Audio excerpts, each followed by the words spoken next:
एक बारी एक राजा ने रात को स्वप्न देखा।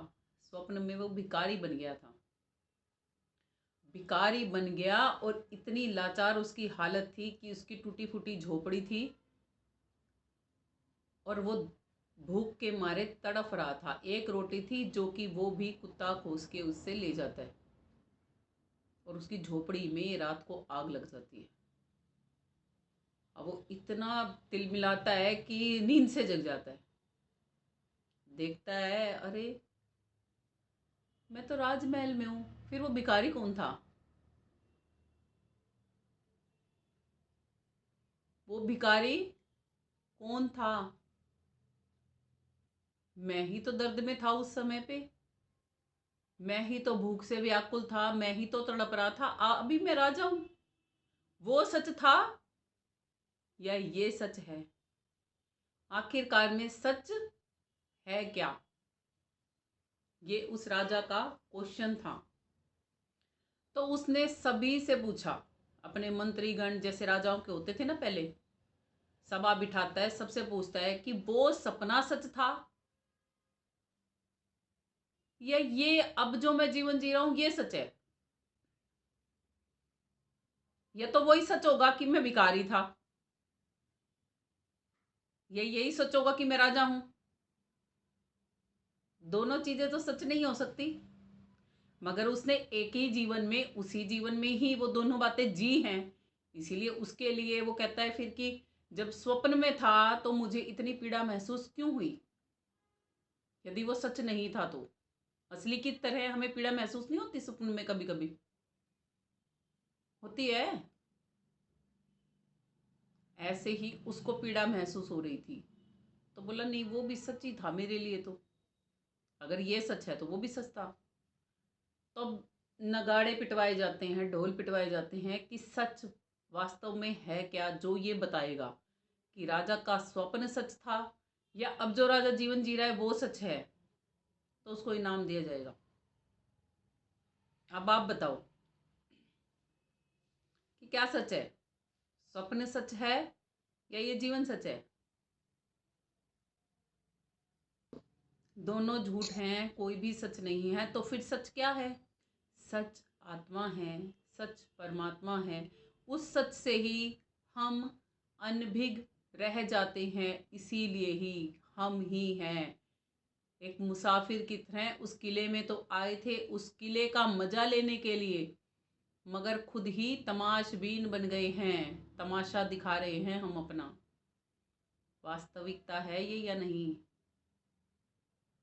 दिखा रहे हैं ना हम अपना तमाशा।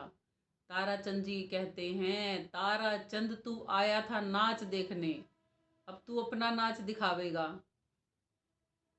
दिखा रहे हैं ना हम अपना नाच। आए थे ना हम नाच देखने। हम देखने आए थे इस मायावी नगरी को। ये वास्तव में कैसी है कि जो इसमें जाता है वो सच्ची में भूल जाता है? वो सच्ची में परमात्मा को भूल जाता है क्या? हम केवल ये देखने आए थे यहाँ पर, और हम ही परमात्मा को भूल के यहीं के होके रह गए। आज लोग कहते भी हैं, तूने जाना होगा अमरलोक, तूने जाना होगा सतलोक, तेरे लिए होगी कोई और दुनिया, हमारे लिए तो यही दुनिया है। दर्द आता है उन आत्माओं की ये बात सुन के कि है बेचारी आत्माएं कितना परमात्मा को भूल चुकी हैं, कि ये दुनिया उनकी अपनी है। जिस दुनिया को वो खुद कहते हैं ये मृत्यु लोक है।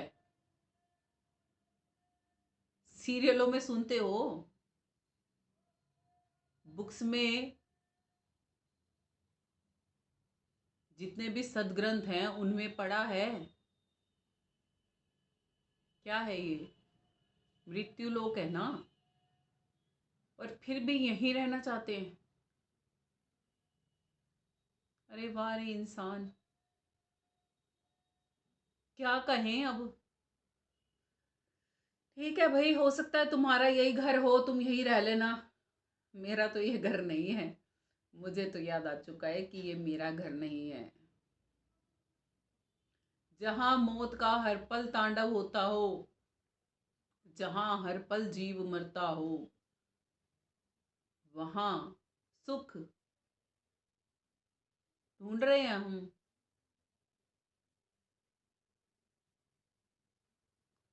हम खुद सुख राशि, सुख हम बाहर ढूंढे जा रहे हैं। हैरानी नहीं होती क्या खुद पे?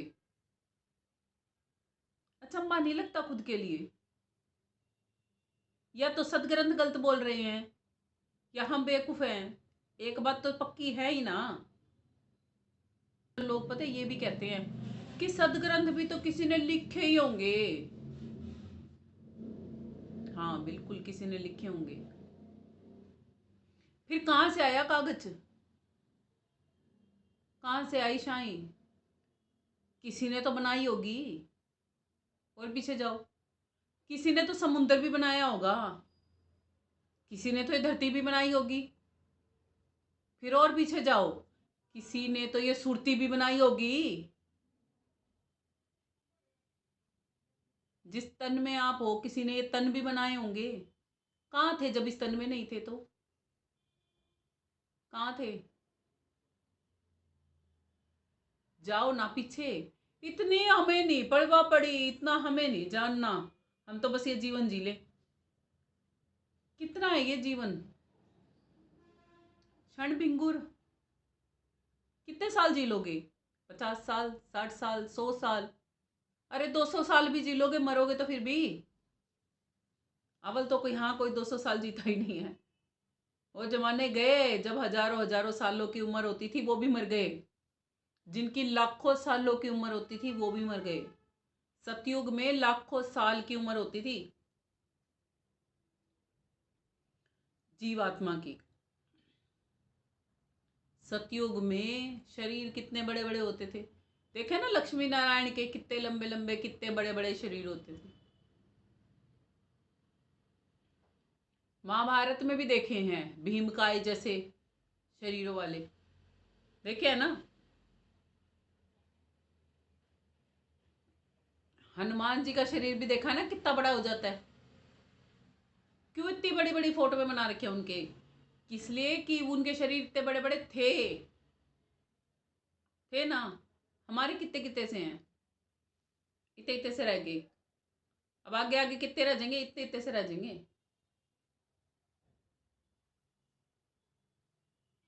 पहले इंसान का शरीर 21 हाथ का था। 21 हाथ से घटके 14 हाथ का रह गया था। 14 हाथ से घटके 7 हाथ का रह गया था। अब हमारा शरीर 3.5 हाथ का होना चाहिए, मगर हमारा शरीर अब घटके 2.5 हाथ का रह चुका है। और आगे बस इतना रह जाएगा, 2-2.5 बिलात का। और आयु घटते घटते कितनी घट चुकी है? सीधा जीरो कम होती है पिछली। 1 लाख से 10,000, 10,000 से 1,000, 1,000 से 100। अब 100 से कितने पे जाएंगे? 100 से पीछे की जीरो हटेगी तो 10 पे आ जाएंगे दीदी। तब क्या आ जाएगा? घोर कलयुग। अभी घोर कलयुग का आधा पार्ट तो आपको दिखाई देता है कि आयु कितनी रह गई है। 60-70 साल मुश्किल से रह गई है ना लोगों की आयु। पहले लोग कहते थे अच्छा 100 साल का दादा भी बन लेगा, मर भी जाएगा। हैरानी मानते थे उस समय पे जब बातें होती थी, जब लोगों की उम्र हजारों साल की होती थी। आज हमें है अचंबा और हैरानी होती है कि अच्छा 10 साल का रह जाएगा इंसान, 10 साल में तो अद्धा भी बन लेगा, मर भी लेगा। हाँ, कितने मकान होंगे, कितने बड़े बड़े, पता है कितने बड़े बड़े मकान होंगे तब हमारे? बताओ कितने बड़े मकान होंगे। जब राजा महाराजा थे तब तो बहुत बड़े बड़े मकान थे। फिर घटते घटते घटते घटते कितने कितने रह गए हैं। अब फिर आगे कितने रह जाएंगे? घूस होते ना, घूस, घूस के मकान देखे कितने कितने से होते हैं। घूस होते हैं चूहों से बड़े वाले, अच्छा जी। उनको बोलते हैं घूस। बड़े चूहे कह लो, मोटे चूहे कह लो, जो पूरे बिल्ली के जैसे होते हैं, इतने बड़े बड़े। इतना मनुष्य का तन रह जाएगा बस। तो उसके मकान कितने बड़े होंगे?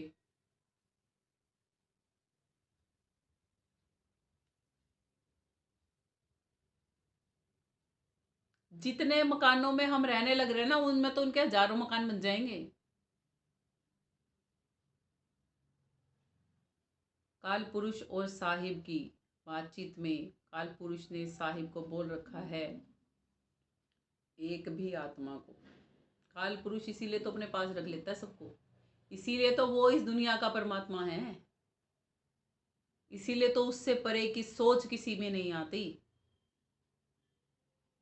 अब वो अपने पास सबको वापस से स्टोर कर लेता है। वो कयामत की रात कहाँ तक आती है उनके लिए? काल पुरुष तक जाने के लिए आती है बस। कोई कोई विरला जन जगता है, इसीलिए कहा जाता है। सबके सब अगर सतपुरुष के पास चले जाएं तो काल पुरुष राज किस पे करेगा? काल पुरुष खत्म नहीं हो जाएगा? खत्म हो जाएगा कि नहीं हो जाएगा? तो सतपुरुष के पास इसीलिए ही कोई कोई विरली आत्मा जा पाती है, सत्य को जो पूर्णतः ग्रहण करती है और उस सत्य पे चलने की ठान के फिर उस पे लगातार चलती चलती है। क्या कहते हैं वो संत जी? ये मायावी नगरी समझ में आ गई ना कैसी है? यही झमेला है, 4 दिनों का यही मेला है कि ना तो स्वप्न सच है ना ही ये सच है, क्योंकि यहाँ से भी तो एक दिन चले ही जाना है। यहाँ कौन सा परमानेंट रहना है? नहीं रहना ना परमानेंट, या परमानेंट रह सकते हो?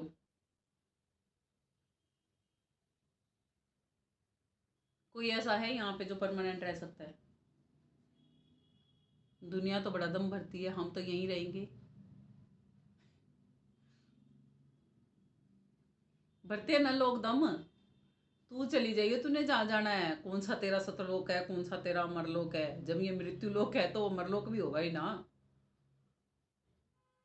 मगर यकीन नहीं है ना किसी को।